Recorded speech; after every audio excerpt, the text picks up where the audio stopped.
இந்த வீடியோவில் நம்ம வந்து பார்த்திங்கன்னா அரிக்கமேடு அப்படின்றத பற்றி பார்க்கலாம். இந்த அரிக்கமேடு அப்படின்றது எங்கே இருக்குது அப்படின்னா, நம்ம வந்து பாண்டிச்சேரியை அடுத்து நமக்கு இருக்கக்கூடிய பகுதி தான் இந்த அரிக்கமேடு. அதேபோல் இதில் நமக்கு வந்து பார்த்திங்கன்னா முதல்ல அகழாய்வு எப்போது செய்யப்பட்டது அப்படின்னு பார்த்தீங்கன்னா 1944 பிரிட்டன் நாட்டை சார்ந்த ராபர்ட் எரிக் மார்ட்வேர் வீலர் மற்றும் பிரான்ஸ் நாட்டை சார்ந்த ஜேம் ஹசால், அதே போல நம் இந்திய நாட்டை சார்ந்த ஏ கோஷ் மற்றும் கிருஷ்ணதேவா அவருடைய தலைமையில இங்க அகழாய்வு செய்யப்பட்டது. அப்படி அகழாய்வில் நமக்கு என்ன சான்றுகள் கிடைச்சிருக்கு அப்படின்னு பாத்தீங்க அப்படின்னா, இங்க சரக்கு கிடங்குகள், சாயப்பட்டறைகள், தொட்டிகள் மற்றும் தெரு, அதை தாண்டி உறைகிணறுகள் வந்து கிடைச்சிருக்கு. சரிங்களா? இங்கு 2 விதமான சாயப்பட்டறைகள் வந்து கிடைச்சிருக்கு. இதன் மூலியமாக நமக்கு வந்து நெசவு தொழில் இருந்ததை பற்றி உறுதிப்படுத்தும் விதமாக இந்த சான்று வந்து சொல்லப்பட்டிருக்கு.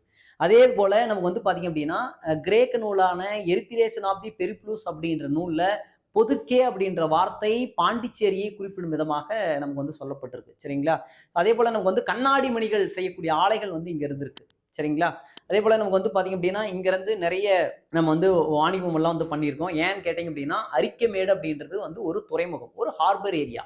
சரிங்களா? அப்ப நமக்கு வந்து துறைமுகம்னா என்ன நடந்திருக்கும்? ஏற்றுமதி இறக்குமதி வந்து நடந்திருக்கும். அதே போல ரோமானிய நாணயங்கள் கிடைச்சிருக்கு. சரிங்களா? பரவலாக வந்து கிடைச்சிருக்கு.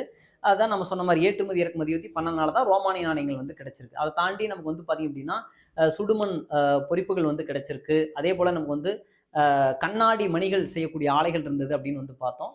ஸோ நன்றி.